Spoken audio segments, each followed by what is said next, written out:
আসসালামু আলাইকুম friends, mobile tips and trick এই ভিডিওতে আপনাকে স্বাগতম। ফ্রেন্ডস, আজকে আমি দেখাবো আমরা যারা ডাটা ব্যবহার করি, ডাটা খুব দ্রুত শেষ হয়ে যায়, পাশাপাশি আমাদের ডাটা দিয়ে যারা আমরা ফেসবুক ব্যবহার করে, ইমো ব্যবহার করে থাকি, পাশাপাশি অন্য অন্য জিনিস ব্যবহার করে থাকি, কিন্তু ডাটাতে ক্লিয়ার কথাও বলতে পারি না। কারণটা কি, আজকে আমি এই ভিডিওতে আপনাকে বিস্তারিত দেখাবো।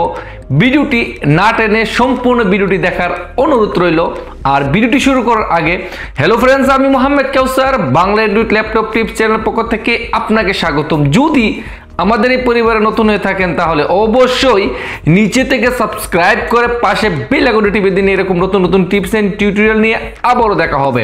তাহলে চলুন ভিডিওটি শুরু করা যাক।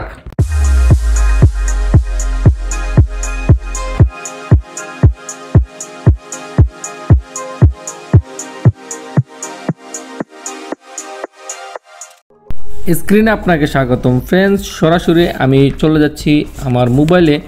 আপনার মোবাইলে এরকম পাবেন, একদম উপর থেকে যদি টান দেন, টান দিয়ে আপনি এখানে দেখতে পাবেন সেটিং। আর এইখানে কিন্তু ফ্রেন্ডস সব কিছু লেখা থাকে শর্টকাটে।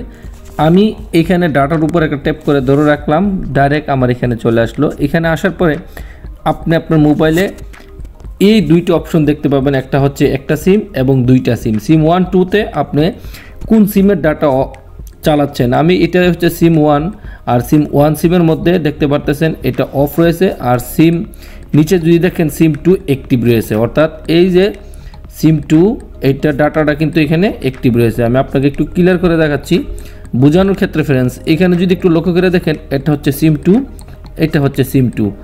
আর এখান থেকে যদি আপনি একটু লক্ষ্য করে দেখেন, সিম 2 ডাটাটা কিন্তু এখানে চলতেছে। আর সিম 1টা যদি একটু লক্ষ্য করে দেখেন, এটা সিম 1, এটা সিম 1, ডাটাটা কিন্তু এখান থেকে অফ রয়েছে। অর্থাৎ এইভাবে সিম ডাটা চলতেছে। আপনার যদি সিম 2টা থাকে তাহলে কনফিউশন হয়ে যাবেন ডাটা কোনটা চলতেছে। তারপরে আমার যেহেতু এটার সিমে ডাটা চলতেছে, আমি সিম 2 এর উপর একটা ট্যাপ করব। ট্যাপ করার সাথে সাথে এরকম মস্ত বড় একটা লিস্ট চলে আসলো। প্রথমে এখানে সিমের নাম, তারপরে সিমের নাম্বার, তারপর এখানে নেম, তারপর নেটওয়ার্কের নাম, মোবাইল নেটওয়ার্ক। আমি চলে যাব ডাইরেক্ট এখানের মধ্যে সেন্টারে, যেটা হচ্ছে নেটওয়ার্ক টাইপ। এখানে যাওয়ার পর এখানে দেখতে পাচ্ছেন 3টা অপশন রয়েছে। আপনারটা যদি 5G হয়ে থাকে তাহলে এখানে LTE থাকবে, প্রেফার, আর নেই তো এখানে 3G এবং 2G। আপনি যদি এই মুহূর্তে কথা না বুঝেন, সোশ্যাল মিডিয়াতে যদি যে কোনো মাধ্যমে কথা বলে না বুঝলে আপনি 3G ব্যবহার করতে পারেন, তাহলে এখানে 3G দিয়ে ওকে দিয়ে দেবেন। তারপরে অটোমেটিক নেটওয়ার্ক কানেক্ট করার জন্য আপনি একদম নিচে নেটওয়ার্ক, মোবাইল নেটওয়ার্কে চলে গিয়ে এটা অন করে রাখবেন। তাহলে কি হবে, অটোমেটিক যে কোনো জায়গা থেকে আপনার মোবাইল নেটটা কানেক্ট হয়ে যাবে। অসংখ্য ধন্যবাদ ফ্রেন্ডস সম্পূর্ণ ভিডিওটি দেখার জন্য। আমাদের এই ভিডিওটি ভালো লাগলে লাইক করতে ভুলবেন না। কোনো কিছু জানার থাকলে অবশ্যই কমেন্ট করবেন।